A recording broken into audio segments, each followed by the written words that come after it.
Assalamualaikum warahmatullahi wabarakatuh. Jumpa lagi di YouTube Rohman Channel. Mohon di like, subscribe, dan share. Terima kasih. Puji syukur kehadirat Allah Subhanahu wa Ta'ala, mana telah memberikan begitu macam nikmatnya kepada kita, sehingga kita semuanya dapat berkumpul berwajah tempat ini, laksanakan sholat subuh secara berjamaah, kemudian dilanjutkan dengan kajian-kajian atau tausiah agama. Mudah-mudahan langkah kaki kita dari rumah menuju tempat ini dicatat oleh Allah sebagai amal ibadah. Amin ya rabbal alamin.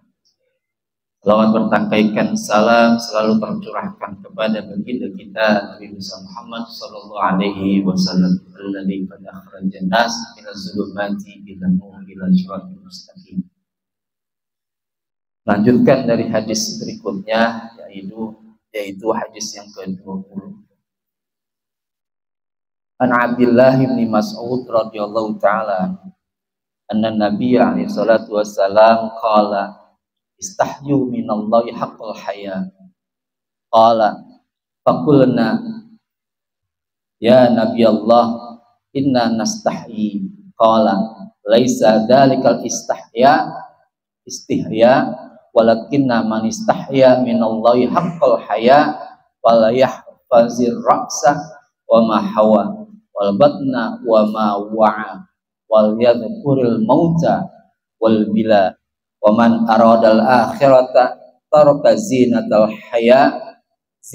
hayati dunya wa atharal akhirah alal ula faman fa'ala dzalika faqad istahya minallahi ta'ala haqqal haya. An Abdullah bin Mas'ud radhiyallahu ta'ala, dari Abdullah bin Mas'ud bahwasanya Rasulullah sallallahu alaihi wasallam berkata, istahyu minallahi haqqal haya. Malulah kamu kepada Allah Subhanahu wa taala dengan sebenar-benarnya malu. Qala faqulna ya Nabi Allah inna nastahyi. Kemudian berkata para sahabat berkata, ya Nabi Allah, sesungguhnya kami ini adalah pemalu. Para sahabat memang terkenal pemalu ketika di hadapan Rasulullah sallallahu alaihi wasallam. Karena begitu tingginya wibawa Rasulullah, para sahabat pun ketika berhadapan dengan Rasulullah ada rasa malunya. Sama kayak kita ketika kita duduk sama-sama bareng dengan guru-guru kita, dengan para kiai-kiai kita, ketika dikasih hidangan di depan, kalau guru kita belum ngambil, kita berani nggak? Karena kita malu, agak enak bawaannya. Nah, guru kita belum makan, masih kita digeragas saja. Tahan-tahan nunggu guru kita makan. Tapi kalau belum dimakan ini, belakang pada kagak mau makan. Belakang agak kelihatan kali ya. Kemudian qala laisa dzalikal istihya walakin man istahya min Allah haqqal haya falyahfazir ra'sa. Kata Rasulullah, itu adalah bukan rasa malu yang dimaksud, akan tetapi adalah malu yang sebenar-benarnya malu di hadapan Allah Subhanahu wa taala. Fal yahfazir ra'sa wa ma hawa. Yang dimaksud dengan malu yang sebenar-benarnya malu adalah orang yang menjaga kepalanya dan isi kepalanya. Maksudnya adalah orang yang menjaga kepala, yang ada di kepala kita ini ada mata, ada mulut, ada telinga, ada hidung. Orang yang menjaga mata pandangannya dari hal-hal sesuatu yang berbau maksiat. Itu yang dikatakan oleh Rasulullah, itu adalah yang malu, yang sebenar-benarnya malu terhadap kepada Allah Subhanahu wa ta'ala. Kemudian menjaga mulutnya dari hal-hal ghibah, membicarakan aib-aib orang lain dan lain-lainnya. Wa ma hawa, dan apa dari isi kepala. Isi kepala maksudnya pikiran kita. Pikiran kita, terkadang kita suzon kepada orang. Ya orang kayaknya begini banget, ya orang katanya begitu, katanya begini segala macam. Pikiran kita jaga. Dan suzon kita, kadang kita suzon terhadap Allah Subhanahu wa Ta'ala dengan takdir atau sesuatu yang diberikan kepada kita. Kemudian wal batna wa ma wa'a, dan orang yang menjaga perutnya dan isi daripada perutnya. Maksudnya apa? Orang yang menjaga perutnya, yakni perut ini sesuatu hal yang memang kita kalau orang lapar apapun juga dia akan kerjakan. Kalau ada permasalahan perut repot. Ini berapa liter air kira-kira selama kita hidup? Berapa galon air kira-kira selama kita hidup yang kita minum? Berapa liter beras kira-kira yang kita makan udah selama kita hidup puluhan tahun? Apakah nilai kualitas halalnya itu terjaga? Kalau udah urusan perut, darah, menjaga perut dan isinya.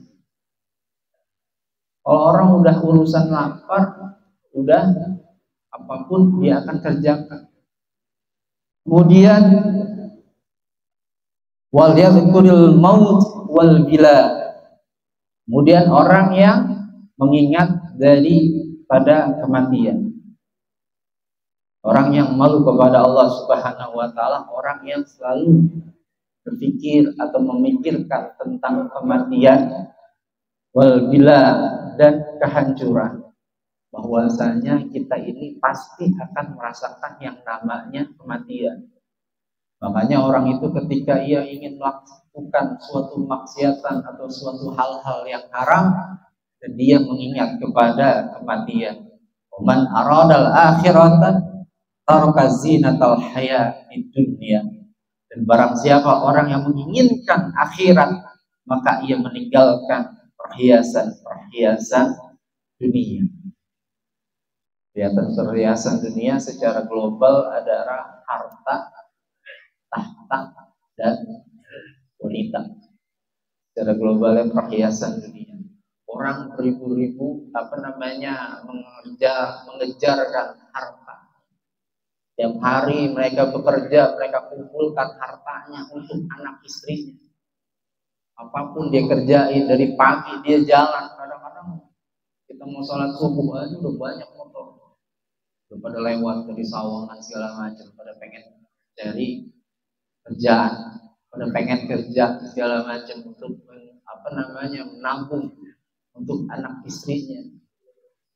Kemudian tahta, jabatan mereka terus mereka kejar.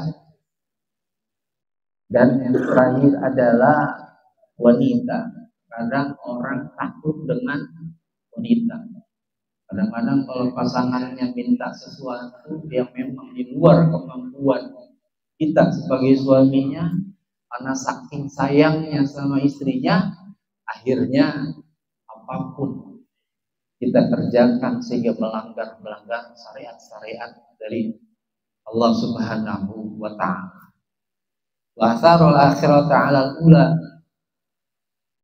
Dan akhirat itu adalah lebih baik daripada dunia. Faman fa'ala dzalika faqad istahya minallahi ta'ala haqqal haya. Dan barang siapa yang sudah mengerjakan dari keempat itu, maka dia adalah orang yang sebenar-benarnya malu kepada Allah Subhanahu wa Ta'ala. Tsumma qala Nabi alaihi salatu wassalam, al-haya'u minal iman. Kemudian Rasulullah bersabda, al-haya'u minal iman. Malu adalah bagian daripada iman. Kemudian kama ja'a bil hikayah, ada imra'atan atit Nabi alaihi salatu wassalam wa qala ya Rasulullah inni atnabat dzamban aziman. Kemudian ada suatu hikayah, ada seorang wanita telah mendatangi Rasulullah SAW dan dia berkata, "Ya Rasulullah, kami ini telah melakukan dosa besar. Pada wini, maka obatilah kami." Seorang wanita, dia merasa telah melakukan dosa yang begitu besar, kemudian dia datang kepada Rasulullah dan dia mengakui dosa-dosanya itu dan dia minta diobati oleh Rasulullah. Waqala ya Rasulullah sallallahu alaihi wasallam. Kemudian Rasulullah bersabda, "Tubi ilallahi ta'ala," maka kau taubatlah kepada Allah Subhanahu wa ta'ala. Kalau kita melakukan suatu dosa, hendaknya kita bertobat kepada Allah Subhanahu wa ta'ala. Faqalat innal arda qad arafat dambi wa nabtu 'alaiha wa hiya tushahhidu 'ala yaumil qiyamah. Ini wanita mempunyai rasa malu kepada Allah Subhanahu wa ta'ala dan dia berkata, "Sesungguhnya bumi ini telah tahu dosa-dosaku yang telah aku lakukan di atas muka bumi ini, dan dia bersaksi kepada aku nanti di yaumil qiyamah." Faqala Nabi, kemudian Rasulullah SAW berkata, "Fa innaha la tashhadu 'alaik," dan sesungguhnya bumi itu tidak akan menyaksikan dosa-dosa. Allah Ta'ala, Allah pun berfirman, "Yauma tubaddalul ardu ghairal ardi." Di dalam surat Ibrahim ayat 48, Allah Subhanahu wa ta'ala berfirman, "Yauma tubaddalul ardu ghairal ardi," dan Allah akan mengganti bumi-buminya dengan bumi yang lain. Kenapa? Karena di hari kiamat itu semua akan dihancurkan.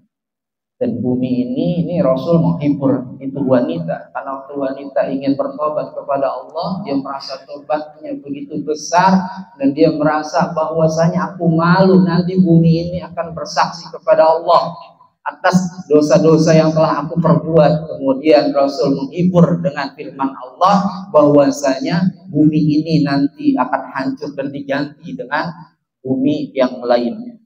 Faqalat inna sama qad arafat min fawq wa hiya tashhadu 'ala yaumil qiyamah.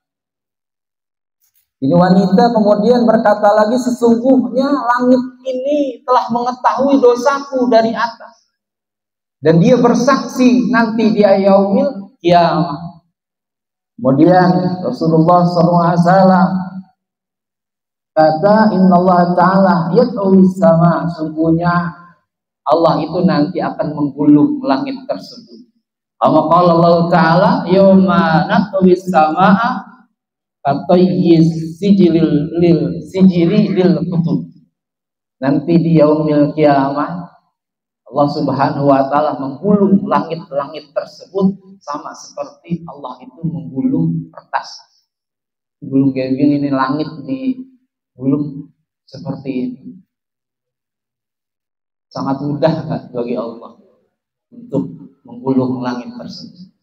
Kalau kita pikirkan dengan ilmu kita nggak akan nyambung. Kemudian faqalat ya Rasulullah, innal karami katibin kutubu dzambin fil kitabi. Ya Rasulullah, bahwasanya malaikat telah mencatat semua dosa-dosaku di dalam kitabnya. Kemudian Rasulullah menjawab, innal hasanati yudhibnas sayiat, bahwa sesungguhnya suatu kebaikan akan menghapus daripada keburukan-keburukan. Kebaikan di sini adalah taubat. Ketika kita melakukan taubat-taubatan kita kepada Allah, terus bertaubat, maka akan terhapus keburukan-keburukan itu dengan kebaikan-kebaikan yang kita lakukan. Qala Nabi alaihi salatu wassalam, Taibu minadzambi kaman la dzambalah. Orang-orang yang bertaubat dari dosa-dosanya, maka orang tersebut seperti orang yang tidak punya dosa-dosa. Jadi ketika orang melakukan suatu taubat kepada Allah dan Allah mengampuninya, maka orang itu telah dihapus dosa-dosanya dan dia terlahir seperti orang yang tidak mempunyai dosa. Makanya ketika orang yang taubat begitu taubatan nasuha, maka orang tersebut di hadapan Allah lebih mulia daripada orang alim yang sombong. Orangnya ada preman, benar-benar dia nangis sesubukan. Kemudian dia bertobat kepada Allah, dia tinggalkan semua kemaksiatan, dia tinggalkan semua dosa-dosa, dan dia mengakui semua dosa-dosanya yang pernah dia lakukan semasa dia hidup, dan Allah mengampuninya. Maka orang itu telah terlahir suci dan telah dibersihkan oleh Allah Subhanahu wa Ta'ala, dan doanya insya Allah mustajab. Kalau orang-orang yang berhijrah, yang benar-benar hijrah, orang-orang yang benar-benar taubat, kita minta doa sama orang-orang kayak begitu. Dan dalam diri kita juga termotivasi sehingga tiap hari kita selalu taubat kepada Allah. Kita membuat kesalahan lagi, kita taubat lagi. Kita membuat kesalahan, kita taubat lagi. Jangan menunggu, nunda-nunda. Nanti aja taubat. Gue kayaknya sholat masih begini-begini, ntar gue masih kerjain lagi, ntar aja dah taubat. Kadang kita nggak tahu yang namanya mati dan mampu tak tiba berotan. Kematian itu akan datang secara tiba-tiba. Takutnya informasi tentang kematian kepada kita nggak tahu, kita belum sempat taubat sehingga kita dicabut nyawa oleh Allah Subhanahu wa Ta'ala dalam keadaan masih banyak penuh maksiat. Mudah-mudahan semua ada hikmahnya. Mudah-mudahan kita semuanya dapat bertaubat kepada Allah terus dengan taubatan nasuha, dan taubat kita diterima oleh Allah Subhanahu wa Ta'ala. Assalamualaikum warahmatullahi wabarakatuh. Terima kasih telah menonton video ini sampai selesai. Mohon di like, subscribe, dan share.